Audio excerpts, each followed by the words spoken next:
کلام پاک کی دوسری صورت یعنی سورہ بقرہ، جس میں اللہ تعالیٰ ہمیں فرماتے ہیں اِنَّا لِلَّهِ وَإِنَّا إِلَيْهِ راجعون، ہم اللہ ہی کے ہیں اور اسی کی طرف ہمیں لوٹ کر جانا ہے۔ جہنم کی آگ سے بچنے کی دعا ہے ہماری اللہم اجرنا من النار، جس کا مینس ہوتا ہے O Allah protect me from hell fire, اے اللہ تو ہمیں جہنم کی آگ سے بچا۔ یہ آپ فجر کی نماز کے بعد پڑھ سکتے ہیں 7 بار، درود شریف پہلے پڑھنا ہے پھر آپ کو 7 بار یہ پڑھنا ہے، یا مغرب کی نماز کے بعد پڑھ سکتے ہیں 7 بار، پہلے درود شریف ہی پڑھنا ہے اور بعد میں بھی درود شریف پڑھنا ہے، یا آپ کتنی بھی بار پڑھ سکتے ہیں، کوئی بھی اس کی لمیٹیشن نہیں ہے کہ آپ کو مغرب میں ہی پڑھنا ہے یا فجر میں ہی پڑھنا ہے۔ آج ہم آپ کو بتائیں گے جنت میں جانے کی کون سی دعا ہے۔ تو جنت میں جانے کی ہماری دعا ہے اللہم انی اسألک الجنہ، یہ بھی آپ کہہ سکتے ہیں اللہم انی اسألک الجنہ، اے اللہ بے شک میں تجھ سے جنت کا سوال کرتا ہوں، یا آپ یہ کہہ سکتے ہیں اللہم انی اسألک الجنہ واعوذ بک من النار، اے اللہ بے شک میں تجھ سے جنت کا سوال کرتا ہوں اور میں آگ سے تیری پناہ لیتا ہوں۔ او اللہ I ask you for جنہ and I seek you protection from the fire، یعنی اللہ بے شک میں تجھ سے جنت کا سوال کرتا ہوں اور آگ سے تیری پناہ مانگتا ہوں، یعنی جہنم کی آگ سے تیری پناہ مانگتا ہوں۔ اس کا بھی وہی سیم پروسیس ہے، آپ فجر کی نماز کے بعد پڑھ سکتے ہیں یا مغرب کی نماز کے بعد پڑھ سکتے ہیں، یا آپ کبھی بھی پڑھ سکتے ہیں۔ سو آج کے لیے اتنا ہے گائز۔ سورہ مائدہ سورہ نمبر 5 اور پارہ 6 کی 40 آیات میں اللہ تعالیٰ ہمیں فرماتے ہیں علم تعلم ان اللہ لہ ملک السماوات وما فی الارض یعذب من یشاء ویغفر لمن یشاء وہو علی کل شیء قدیر۔ اللہ تعالیٰ بڑی مغفرت والا، بڑی قدرت والا ہے، کیا تم نہیں جانتے کہ اللہ ہی کے لیے ہے ثابت ساری حکومت جو زمینوں میں ہے اور آسمانوں میں ہے، اور اللہ تعالیٰ ہر ایک چیز پر پوری قدرت رکھتا ہے، یعنی اللہ تعالیٰ ہر ایک چیز پر قادر ہے، یعنی جو کچھ بھی آسمانوں میں ہے زمینوں میں ہے وہ سب کچھ اللہ تعالیٰ کے ہی بس میں ہے۔ تو کے پردے کا ذکر ہمارے قرآن کی آیات سورت نمبر 33 یعنی سورہ احزاب میں آیات نمبر 59 میں آیا ہے، جس میں اللہ تعالیٰ ہمیں فرماتے ہیں یا ایھا النبی قل لازواجک و بناتک و نساء المؤمنین یدنین علیہن من جلابیبہن ذالک ادنی ان یعرفن فلا یؤذین وکان اللہ غفورا رحیم، یعنی اے نبی صلی اللہ علیہ وسلم اپنی بیویوں اور بیٹیوں اور اہل ایمان کی عورتوں سے کہہ دو کہ وہ جب گھر سے باہر نکلیں تو اپنے منہ پر اپنی چادریں ڈھک لیا کریں، یہ زیادہ مناسب طریقہ ہے کہ وہ دور سے ہی پہچانی جائیں اور ستائی نہ جائیں، کیونکہ اللہ تعالیٰ غفور و رحیم ہے۔ جتنا بھی ہو سکے ہمیں پردہ کرنا ہی چاہیے، یہ کلام پاک سے ثابت ہے۔ آپ پردے کے جس مقام پر بھی ہوں اس سے ایک اسٹیپ آگے لے لیں اور پردہ کرنا ہی چاہیے آپ کو۔ اللہم انی اسألک العفو والعافیہ فی الدنیا والآخرہ، یہ دعا ہم نے اکثر پڑھی ہے اور سنی بھی ہے بہت دفعہ، لیکن ہمیں اس کا مینس معلوم نہیں ہوتا ہے۔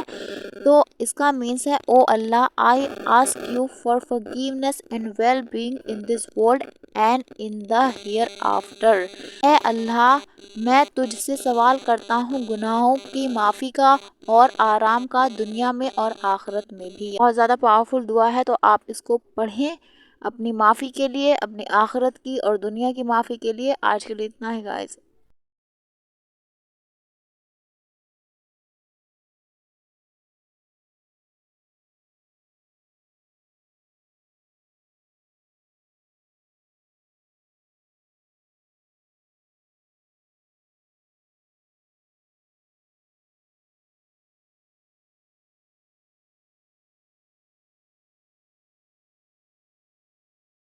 ولضالین اس کو کہنا ٹھیک ہے یا ولضالین اس کو کہنا ٹھیک ہے؟ کیا کہتے ہیں ہم اس کو دونوں طرح سے کہنا ہی ٹھیک ہے، فرق صرف اتنا ہے ولضالین اگر ہم کہا جاتا ہے تو یہ عربی قرہ یعنی قاری کے حساب سے ہوتا ہے، عربی کے جو قاری ہوتے ہیں وہ دال پڑھتے ہیں ولضالین، اور جو مصری قرہ ہوتے ہیں تو وہ پڑھتے ہیں ضاد۔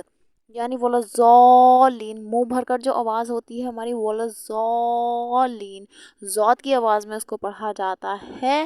اگر آپ مصری قرہ کے حساب سے پڑھتے ہیں تو ضالین، اور آپ عربی قرہ کے حساب سے یعنی قاری کے حساب سے پڑھتے ہیں تو ولا ضالین۔ ہم ضاد کی شکل میں اس لیے پڑھتے ہیں کیونکہ ہم مصری قرہ کے حساب سے پڑھتے ہیں، اگر آپ عربی قرہ کے حساب سے پڑھ رہے ہیں تو ضالین کہنا ٹھیک ہے، آپ کے اوپر بات ہے آپ کیسے پڑھتے ہیں۔ آج کے لیے اتنا ہی گائز۔ حدیث میں آتا ہے ہمارے رسول اللہ صلی اللہ علیہ وسلم نے ہمیں فرمایا کہ ہمارے اور کافروں کے درمیان فرق صرف نماز کا ہے، جس نے نماز چھوڑی اس نے کفر کیا، یعنی جو بھی نماز چھوڑتا ہے وہ کفر کرتا ہے اور کافروں میں وہ شریک ہو جاتا ہے، اور ایسا کہا جاتا ہے کہ 3 جمعے جو چھوڑ دے وہ بھی کافروں میں شریک ہو جاتا ہے۔ تو نماز کی پابندی نہ بھی کر سکتے ہیں آپ کر سکیں، اگر آپ بالکل نہیں پڑھتے ہیں تو 1 وقت کی نماز پڑھنا شروع کر دیں، پھر 2 وقت کی، پھر 3 وقت کی، پھر 4 وقت کی، پھر 5 وقت کی۔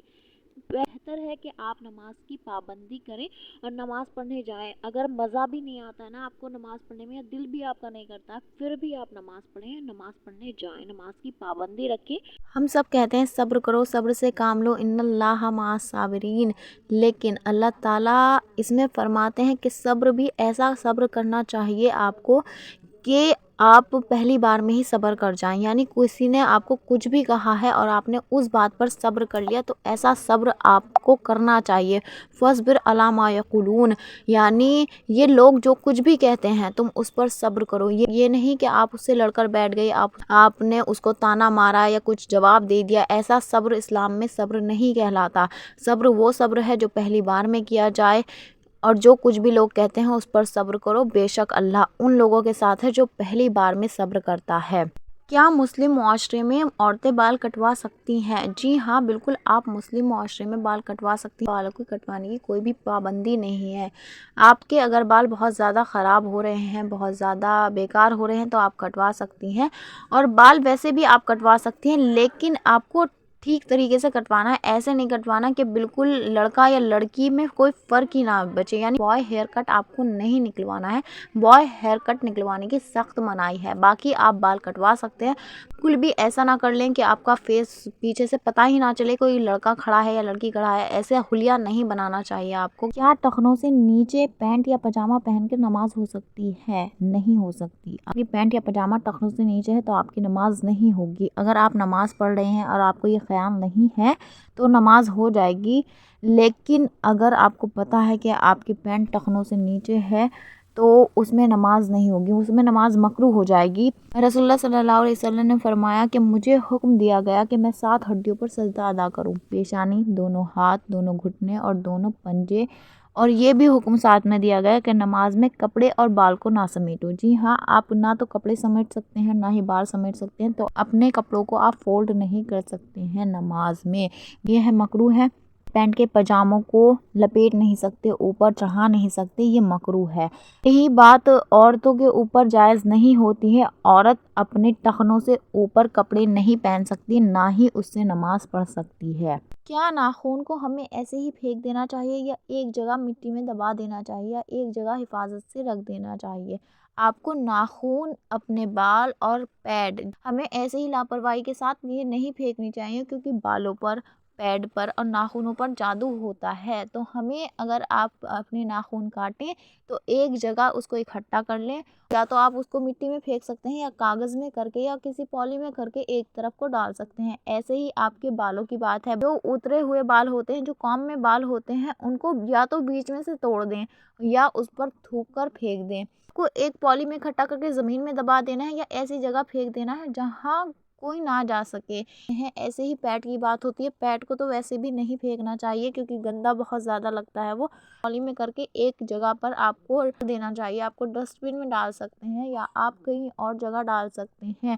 کیا اسلام میں آئی بروز بنوانا حرام ہے؟ اگر نہیں حرام ہے تو کس طرح کی آئی بروز آپ بنوا سکتی ہیں؟ تو آئی بروز بنوانا حرام ہی مانا گیا ہے اسلام میں، لیکن اگر آپ کا شوہر اجازت دیتا ہے تو آپ بنوا سکتی ہیں، یا آپ اس حالت میں آئی بروز بنوا سکتی ہیں جب آپ کے آئی بروز بہت ہی زیادہ گھنی ہوتی ہیں یا آپ کا فیس بہت زیادہ ہی بھدا لگ رہا ہے، اس کی وجہ سے بہت زیادہ گھنی ہوتی ہیں کسی کی آئی بروز تو وہ اچھی نہیں لگتی ہیں، تو اس طرح کی آئی بروز بنوانا صحیح ہے، لیکن باقی آپ آئی بروز نہیں بنوا سکتی ہیں، یہ سخت منع کیا گیا ہے۔ اللہ تعالیٰ کی بنائی ہوئی چیز پر کسی بھی طریقے کا ایکسپیریمنٹ کرنا اللہ تعالیٰ کو پسند نہیں ہے، تو اسی لیے آپ آئی بروز نہیں بنوا سکتی ہیں اسلام میں۔ اگر آپ کا شوہر اجازت دے تو باقی اس سے ہی سوال ہوگا۔ سائنٹیفکلی بھی یہ بات پروف ہے کہ اگر آپ اپنی آئی بروز کے بال اکھلواتی ہیں یعنی نکلواتی ہیں تو آپ کو اسٹریس جیسی سمسیا کا سامنا کرنا پڑ سکتا ہے، کیونکہ آپ کو ٹیریبل فیل ہوتا ہے۔ اللہ تعالیٰ نے 3 عورتوں پر بہت زیادہ لعنت بھیجی ہے۔ اللہ کرز the woman who does tattoo and one who has tattoo done، یعنی جو عورتیں ٹیٹو بنواتی ہیں اور جو بناتی ہیں۔ one who plucks eyebrows، جو اپنی آئی بروز اکھڑواتی ہیں، and eyebrows plucked، اور جو اکھاڑتی ہیں۔ And those who files teeth, یعنی جو اپنے دانتوں کے بیچ میں اپنے خوبصورتی کے لیے ایک جگہ بناتی ہیں ان پر، اور ان پر جو کہ یہ کام کرتی ہیں ان پر لعنت بھیجی ہے۔ تو ہمارے لیے آئی بروز بنانا حرام، اللہ کی بنائی ہوئی چیزوں پر کچھ بھی کریٹ کرنا، کچھ بھی اپنا حلیہ بگاڑ لینا حرام مانا گیا ہے۔ واٹ از حرام ان اسلام؟ اسلام میں کیا چیزیں حرام ہیں؟ اسلام میں خنزیر یعنی سور کا گوشت حرام کر دیا گیا ہے۔ شراب کا ذکر بھی کلام پاک میں آیا ہے کہ اس کو حرام کر دیا گیا ہے، کیونکہ شراب میں نقصان کی چیزیں زیادہ ہوتی ہیں نفع سے، تو اس لیے یہ حرام ہے۔ حرام ریلیشن شپ رکھنا یعنی شادی سے پہلے کسی سے بھی بات کرنا یا کسی کے بھی ساتھ فزیکل ہونا حرام مانا گیا ہے۔ اگر آپ کو کوئی پسند ہے تو آپ اس سے شادی کر لیں۔ اسلام میں گیمبلنگ یعنی سٹہ لگانا، کسی بھی طریقے کا سٹہ لگانا، آپ چاہے گلی ڈنڈے پر لگاؤ، بیٹ بال پر لگاؤ یا کسی بھی چیز پر لگاؤ، وہ ساری چیزیں حرام مانی گئی ہیں۔ میوزک سننا حرام مانا گیا ہے۔ یعنی جھوٹ بولنا حرام مانا گیا ہے۔ بیک بائٹنگ یعنی چغلی کرنا حرام مانا گیا ہے۔ چغلی کا ذکر تو ایسے آیا ہے کہ اگر آپ چغلی کرتے ہیں تو آپ اپنے مرے ہوئے بھائی کا گوشت کھاتے ہیں، ایسا بتایا گیا ہے اسلام میں۔ تو آپ ڈیسائیڈ کر لیں آپ کو چغلیاں کرنی ہیں یا چھوڑنی ہیں، اور بہت ساری چیزیں حرام مانی گئی ہیں، ساری میں نہیں بتا پاؤں گی۔ اور مرڈر کرنا، کسی کا بھی خون کرنا یا آتم ہتیا کرنا یعنی سوسائڈ کرنا بھی اسلام میں حرام مانا گیا ہے۔ آپ سوسائڈ بھی کمٹ نہیں کر سکتے، آپ اپنی زندگی ختم نہیں کر سکتے۔ حرام کمائی بھی حرام مانی گئی ہے۔ حرام کمائی، سود بھی حرام مانا گیا ہے۔ ایسی چیزوں سے اگر آپ کی کمائی ہوتی ہے جو کہ اسلام میں حرام قرار دی گئی ہیں، اگر آپ ان سے پیسہ کماتے ہیں تو وہ کمائی حرام کی کمائی مانی جاتی ہے۔